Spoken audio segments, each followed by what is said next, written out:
Hi guys, it's KJ from For Life Coaching. I'm back again. I'm still speaking with Reggie Clark. I apologize, but the Wi-Fi got a little wacky, so I had to change location. So Reggie's going to talk to us. He was explaining to us a little bit about what happened post-college, the headaches, and just people having a different view of what's going on. And you were talking about your story about writing on the wall, and your aunt, your grandmother, aunt basically told you, let's seek some medical assistance and find out what's going on. So can you tell us what happened after that? Yeah, so I ended up taking advice. I took myself over and checked in emergency at the here in Charlotte on Billingsley Road. It was the behavioral center. They did the checkup, and my diagnosis was that I had bipolar, in which I didn't believe at first, but they're the professionals, so you tend to believe the professionals. And they ended up putting me on Trileptal and Depakote. I thought it was working at first, but basically it was just it just had me seeing things like another perspective, so to speak. Like it just changed up a little bit what I had been seeing and going through and feeling to something else. But by the end of receiving a correct diagnosis, what it was doing to me was it was splitting my personality. So how long were you on there to get to a point where it split your personality? Then the first 2001, by 2002, a couple of months it started, and they had me on that stuff for like, I was on it for 9 years before I got and it was bad. So it started a couple months, and you were on it for 9 years, and so nobody saw you spiraling the wrong way during the 9 years? See, that's another thing. What I had done too was I had isolated myself from like the people that I had grown up with and that knew me, and I was around a different group of people. So it was accepted, that's who he is. And like the second marriage was like within a year or two, she was like, no, that's not it. She knew something was wrong, but we didn't know what it was. I mean, I didn't have I didn't have access to the right people. I was also out of it from the former player program that I didn't know there was help out there. And then like some of my former guys that I had played with at Chapel Hill and NFL, I just isolated myself from that. I didn't want them to see me that way. I didn't want to do anything with football. I didn't want any help, and I didn't want anything. Just took it on by myself, and I was in denial. So finally, like I was sitting watching ESPN one day, and I noticed a former teammate was on ESPN. They were talking about the plight of the former player. And for the first time, I saw other people that sounded like me. And one guy on there was a teammate of mine, and he was talking, and I said to myself, that sounds like me. And I checked myself into I called it the Chapel Hill, which is one of the facilities that's partners with the NFL on the former player program. And that was about 2007. And I go and I get tested, and the diagnosis that comes back from that was early dementia.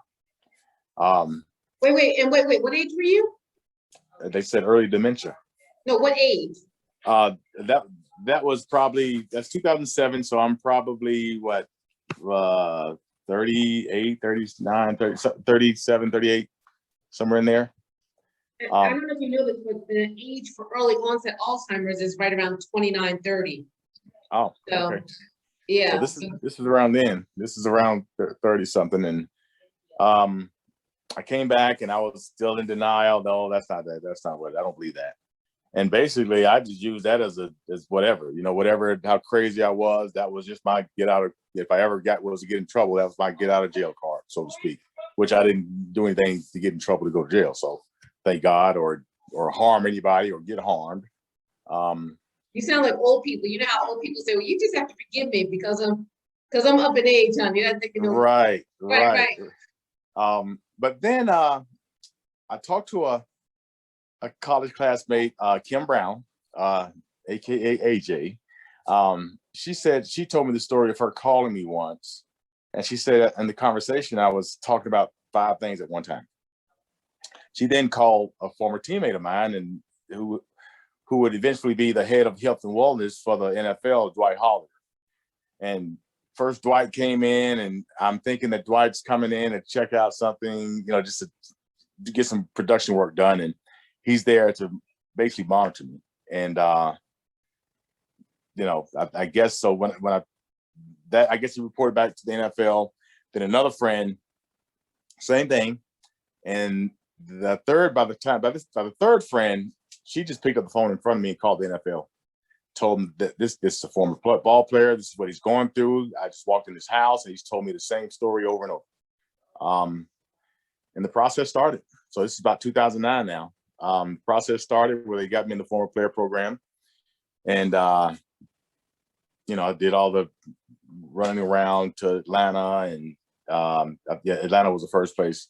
And they did all the tests there, and just found out that, yes, that he has neurological problems. And, I started getting my disability. What's a neurological problem? Is it neuroinflammation? Is it just all the symptoms that I was showing? I can't remember all the tests. I have a folder. I have a big box here of all those tests, the past probably 12 years. So after that, so this is 2010 now, and I go back up to Chapel Hill, and they finally give me a correct diagnosis, which end up being post-concussion syndrome. With, at that time, they were saying with symptoms of CTE, but now after going through a study 3 weeks ago, they don't use a term anymore. They use 2 other terms that I can't remember right now. So, and from there, I was so tired of the medication. They didn't offer me a medication, and if they did, I wasn't gonna, take it anymore. And I decided, let's just focus on nutrition, activity, and just kind of finding a new norm for myself. Which ended up being like just changing the way I was, cooking my foods and what I was eating, and like activity. Just I think I end up running like half marathons, just running. Finish? I would finish, but this is just like with actual runners. I never entered a race. I run with runners that were marathon runners, and so that ended up being my new thing, and cycling, and it helped. That helped. That was tremendous help. That was tremendous help. And so but it felt like, so that's 2010 up until 2012.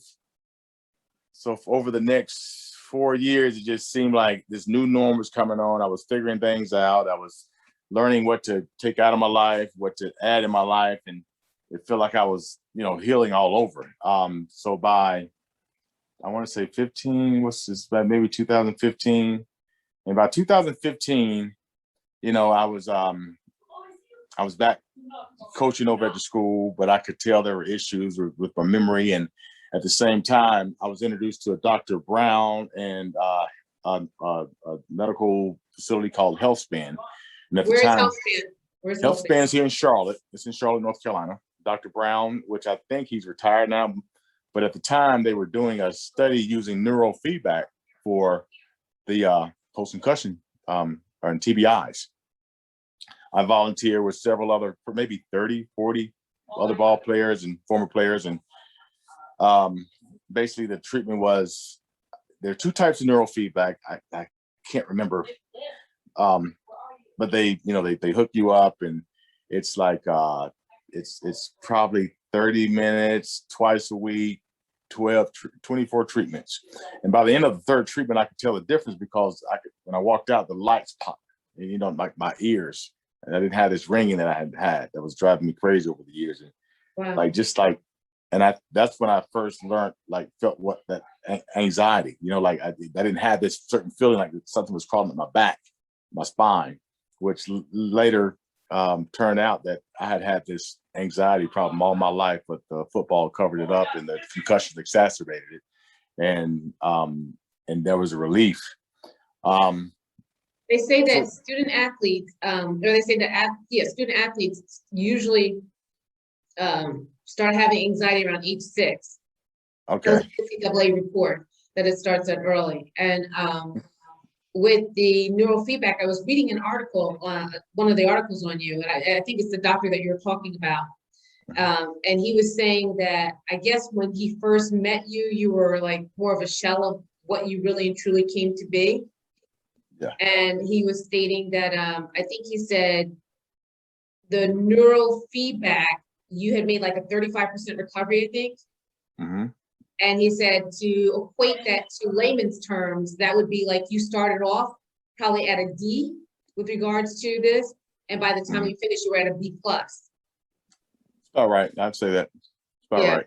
So he was saying that those were the kind of strides that you made it in like a 4-month recovery time period. Yeah. Yep. And it just, and from there, and that really, that short amount of time ended up like just opening me up and just like having me be able to like see what I had gone through, and, you know, just like that I did have this issue, and, you know, just kind of like get hungry for, okay, I can, if I've got this better, then maybe there's a chance that I could even get better than this. And I just started out on this voyage of just trying to find all the best, organic ways to kind of heal. And, you know, because, you know, trying to do meds with a brain problem is a tricky situation, because you're taking it for this here and it's going to cause issues somewhere else. So, you know, and it starts to mask what's really and truly going on. Right. You know what I mean? Yeah. So, you know, like, so that's 2015. And, you know, I think a year later, I was reading research papers on the brain-gut connection. Then I was, you know, made an introduction to the UNC Nutrition Research Institute. And, you know, just continue to search and find all this information and all this new research about TBIs and all these studies, and, just going and just trying all the stuff that I would think would be beneficial to me. And, and it makes helps. you hungry. Yes. Hope makes you hungry. Like when you see hope, you're hungry for more information. You're hungry for betterment, not only for yourself, but for others. Like, if it can do this for me, it can also do this for others. So it just makes you hungry, that passion. Yes. I was just wondering, so what would you say was your lowest lows? Like, what are some of the things that you could think of that were at your lowest lows that could be symptoms or would be suggestions for somebody else who's out there? Like when you say, it's nothing, it's nothing. But if you're looking at this, it is something. Like about 2008, between 2008 to 2009, that was my second marriage. And, my daughter was 2 years old, and, they were using that in order to keep her from me. And then I was just repetitive on doing stuff. And that's when a friend just happened to come by one day and see me going through this. And Reggie, you told me the story. You just told me that, just like not knowing. And finally coming to, reality that, dude, this is a real problem. This is a real problem, and you don't want to become a threat. You don't want to, you read some of the articles, see it on news where guys were just committing suicide. And yes. They were saying that the highest rate of suicides are for defensive players and quarterbacks because they have the most amount of concussions. And who was it? Somebody recently, the one in South Carolina, they were saying that they were actually going to go back and see if the one with the mass shooting, the football player, and see if it was actually related to his football injuries and concussions versus him just having a mental health diagnosis, which I thought was phenomenal as they start to look once again at individuals who have had concussions, how that can actually change the trajectory, diagnosis, treatment, prognosis for the individual. True. Another story is like recently I had lunch with a friend from college whose husband was a teammate of mine at Chapel Hill, and who had stopped playing football and dedicated committed to track at Chapel Hill, and then came back his senior year and then decided he didn't want to go pro and, you know, start his family. And 5-6 years ago, he committed suicide. And after talking to her, his symptoms, they sounded like I did early on in my ordeal. Everything that she talked to me, I could see I could just see myself. And what's weird is, like I say, he got out of it, started a career, and 20 years later, after not, you know, being on the field. 20 years later. Yeah, over 20 years later, and then he gets these symptoms, and he's going through it. And in 2007, right before I saw that interview with that former teammate that made me go get help at Chapel Hill, was I had ran into them in Charlotte, and she tells me that when Brad Sullivan, when he saw me, he says, "That's not Reggie." And she said he felt so bad and, you know, wish he could do something, but there was nothing, and didn't realize that he was going through it, or he was going to go through it also. Have you seen this with other people? Have you met many people with concussions that, like, if you thought about it, you say, oh yeah, that's a concussion. Like, in the moment you didn't know, but now that after having gone through all that you've gone through, you can look back and say, oh wow, that was. Yes.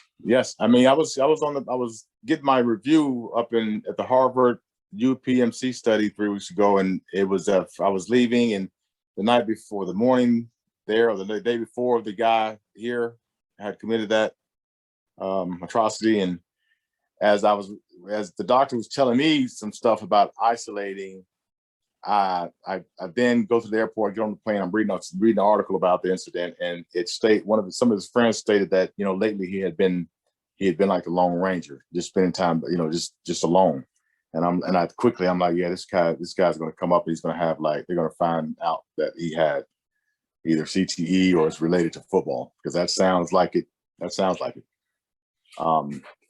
But, you know, there's a big study now with Harvard, the UPMC, that I participated in, and some of the new information that they have now, and that that I learned about is very rewarding, even at my age and this late, that I can still improve, which was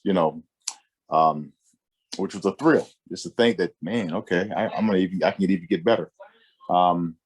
And there's hope for no matter how low you go, you can always get better. And even if you get better, you can even get better than that, you know? Yes. I wanted to just piggyback on something that you said really quickly before we move forward, is that stay in contact, stay in touch, talk to somebody. If you're talking to somebody and they're not getting it, keep calling, keep going until you find somebody who will listen, who will understand, etc. I think that one of the biggest travesties for a lot of people is that we try to keep things inside when we're hurting. That's it. Or we speak to people who have lower expectations, or people who have lower or distorted expectations of us, so that we can feel comfortable. Do you know what I mean? So we don't have to push ourselves. But going back once again to people who knew me when I was younger, and knew the true Kelly, like knew me in college and stuff like that, that was the toughest thing, because they had high expectations of me and held me accountable. But it was the one thing that spurred my growth in realizing that there was more. So I told you I'm a survivor of a 19-year abusive marriage, but I could not see how deep I was in it, because the friends that I had were all friends post-marriage. So their expectations of me were distorted, you know, just like somebody who's played football formerly, whatever. A lot of times they might say, look, you know what? I don't care. Reggie played in the NFL. I just want to be his friend because he played in the NFL, not realizing that they have a distorted or lower expectation of you. So it's really important for us to make sure that we get back to people who understand who we are at our best and have high expectations of us, to make sure that we keep getting better than best, because we should always be getting better. You know, we should always be striving to get better. So I'm sorry, I just wanted to make sure that I said that, because sometimes we miss the mark. By trying to find people who will appease us instead of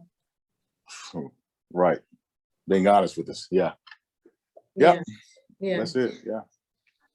Based on what you're saying right now, are there 3, 2, whatever signs that you would say, hey, look, you know what, if you're feeling this, or if you're thinking this, neurofeedback might be an option for you. Or if you're feeling this, you're thinking this, look at some healthier options, or some of the things, some of the areas of improvement that can be made.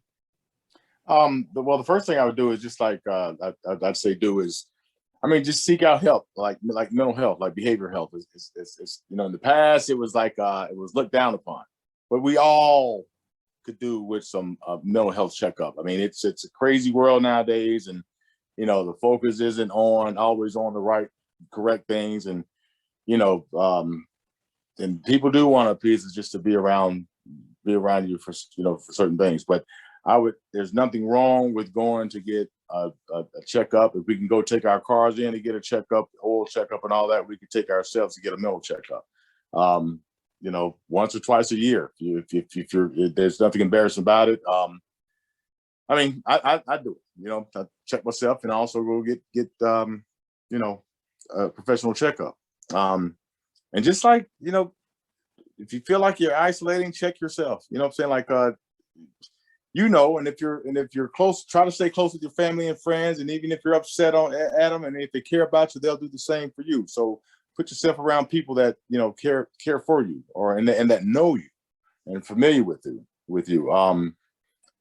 And like there are new approaches to treatment nowadays. You know, don't just trust the first one. You know, check out all your options. For myself, I'd much rather, you know, do something that's you know, integrative or functional, even if it comes down to, you know, change of diet and focus on the gut. That's been a very important one for me. And then the neurofeedback, you know, but some people can't afford that. I was gonna say neurofeedback is expensive. It's very expensive. And the funniest thing is, I don't know if you know this, but neurofeedback started in the 70s. I think it was Dr. Sturman, and he was testing seizures. He was looking for a cure for seizures in cats, then monkeys, then humans. In 1972, he wrote a paper on his success with neurofeedback with humans. But what happened is in 1980, or in the 80s, they decided that they were going to put a greater emphasis on pharmaceutical drugs and some other methods. So he lost the funding. I believe he was out at UCLA or University of Chicago. I can't remember. I think it was UCLA. But anyway, so Dr. Sturman lost his funding, so he couldn't continue to push forward the study with regards to neurofeedback. So it was available, but in very isolated areas. And I think its origin may have even been something with like Buddhist or something a little bit more Eastern medicine. Right. So is there a point where you would go from a psychological evaluation to a neurofeedback? Is there a point where you would say that it would be questioned, or you questioned it? I couldn't really say, because I just stumbled upon it, you know. Just of luck. I was just luckily some guy offered it to me to be part of a study. But if you know, if by chance you could afford it, that is not a harmful. I would much rather prefer that than trying to give me a quick fix, you know, pill, because I'm not going to have any like side effects from that. Right. Well, so, I can say we did neuro. My youngest son Noah, when he was conceived, I was taking medication, and I'd taken the chickenpox vaccine and had an adverse response to it. So I was taking medication for that, and etc. And the bottom line is, they thought that my son Noah was going to be born with autism. So we had to test his brain stems. We were testing for testing for gross motor, fine motor, cognition, audio visual, for those 5 brain stems. And basically nothing was shortened. None of the brain stems were shortened. So they thought that he was going to be okay, but we still wanted to check along the way to make sure that there were no repercussions from the medicine. So from a very early stage, we learned that neuroinflammation, continuously checking neuroinflammation for him, was important to make sure that he wasn't starting to show signs of autism. And with us, our doctor actually recommended neuroplasm exchange and IVIG. His doctor in New Jersey, who was a neuroclinician, suggested that. But once again, I was saying that to say that I see so many students and meet so many people on a lot of prescriptions, and just noting that there are other causes of adverse social behaviors than just psychosis. You know, it could be a neurological condition that is undergirding it. Right. Right. So Reggie, so you're doing all this stuff that we talked about a little bit in the beginning. So you are doing the culinary and you're doing the yoga, and I just learned that you're doing the marathon, and you're so diverse in everything that you're doing. Can you tell us a little bit about how that relates to neuroplasticity, and then tell us like how we could possibly get in touch with you? We wanted some more insight. Well, you know, like that probably one of my favorite terms I came across a couple years ago, and you know, basically to me, not the correct way of defining the, you know, definition of it, but you know, I define it as, you know, what can be done to a brain could be undone to a brain, and in the past that wasn't thought. Once you got a brain injury, that was it. You're just going to be injured for life. But from my experience, like, you know, neuroplasticity, you get the brain injury, the TBI, and with that thought, it's like, okay, you try to figure out stuff or ways that you want to create neural pathways around the damaged areas. And what I started doing is like stuff that I didn't like, I started doing, you know, like just for the challenge, you know, like I think the first thing I did was pick up a guitar and have a friend like teach me, you know, like learn the guitar. How'd you do? Yeah, I did okay. I should have stuck with it, but I still have it here. And every once in a while, a couple of guys come over and pick them up, and they would just pluck. Then just like recently here, it's been, no, about 6 years ago, the NFL Trust has a program, continued education. And, you know, I just started taking classes. I just take more classes. Like, I think of a bunch of communication classes. It was a couple Spanish classes. It was, gosh, man, I can't remember all the classes, but it was probably a year and a half worth of classes. And then I moved that over to taking a, what was it? It was to become a trainer, so I got that certification. And then the thing after that was started taking a nutrition to become a nutritionist. And I took those courses, but I think COVID hit and I just shut that down. And I don't know how I got to the culinary arts. About September 2019, this came across my email, and I'm like, why not give it a try? So I took that and graduated, got the degree here in December, and I'm doing that. So I'm a certified official chef, and lately here, maybe the past 2 weeks, I've joined this a chocolate class. So become a chocolatier and learn, you know, from the bean to the bar. So, you know. Have you made anything with chocolate yet?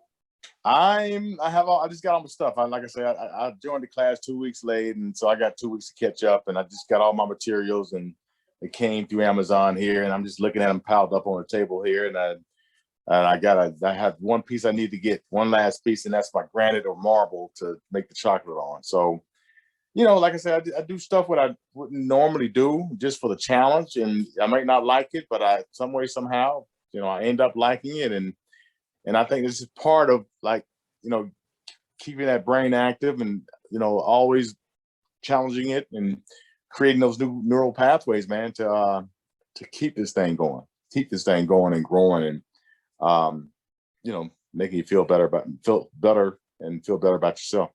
Yeah, and keeping growing, but guess what? Also, at the same time, you're developing all these different new areas of insight, right? I'm not gonna say expertise because it just depends, but insight. So guess what? Now you're opening yourself to more conversations with more people who can also help you to go in different ways. You know what I mean? Because if you go around, it's so funny because my dad worked in Manhattan, so we would go to Manhattan on the weekends, and we would actually sit in Times Square And my dad was a tobacco farmer, and he moved to New Jersey, fell in love with my mom, put himself through college and became a financial analyst at Wall Street, but he still was very, very Southern, you know, because he was a tobacco farmer, right? Right. And so, like, I went to visit my cousin one time, and my cousin had just come from slaughtering hogs, and he had on overalls full of blood and everything. He's like, come give me a hug. I said, ah! Because, you know, I wasn't used to that, but, you know, that was my dad's, you know, he's from the farm. But anyway, the bottom line is, we used to go to Times Square and we used to people watch. We sit and watch like different clothes and, you know, different conversations, et cetera, to open our world, or to open our opportunities for more conversations with diverse groups of people in diverse environments. So what you are doing is phenomenal. Thank you. Thank you. If someone wanted to connect with you, Reggie, to learn more about what you're doing, possibly have you speak at their school or do a chat, you know, because you have so much exposure to nutrition and, you know, and gut health and neuroplasticity and the trials and the clinical trials. Didn't you work with the NFL protocol for concussions? I was part of in the program, just being in the program. Just being in it. Yeah. So with all your insight and all the people that you've spoken to and all the things that you've done, and I remember when we talked to Greensboro about potentially doing a project, I mean, just your wealth of knowledge. I mean, like, I remember the guy, he was like, and what, how do we move forward? And remember, I can't remember his name, but he was so excited about the things that you brought to the table because you have such a wealth of knowledge. If someone wanted to tap into that and grow and learn from you or share with you or partner with you, how can they possibly access you? Well, you can reach me by email, which is ReggieClark59@gmail, and have a Facebook page, then just through you. Yeah, okay. And the Facebook page is Reggie Clark? Yep, Reggie Clark. Reggie Clark, okay. Yeah. Yeah, what you bring to the table is phenomenal. And I thank you so much for your time, for your insight. Is there anything that you can think of that you would like to add that I may have missed out in our conversation today? Something that you wanted to touch on with regards to? Well, just like you know, there's going to be continued information coming about new approaches to treating TBIs. You know, I was exposed to one past couple of weeks up there that they used to like thought was new bad. Treatment or new TBI? New treatment? No, new treatment, new approaches to treatment.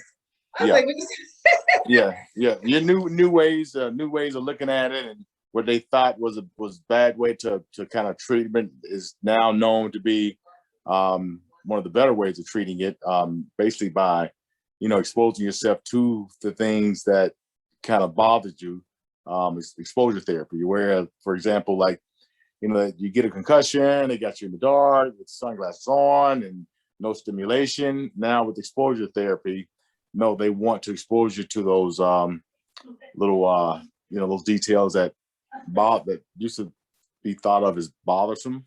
Mm-hmm. No, they want to kind of get your system reset by exposing you to that. And that's just, you know, one of the things I'm learning about. And I'm heading back up the June 1st, and I mean, they're gonna put together another protocol for me. So, you know, forever going, never stops, and don't stop. You know, that's another thing too. Like, don't ever stop, don't give up, and just continue to drive and try to live your life. And there are going to be difficult days. I have one right now, but that doesn't mean that if you give up, it's momentarily. Tomorrow's a new day. You pick yourself up and keep going. I love it. I love it. And go Heels.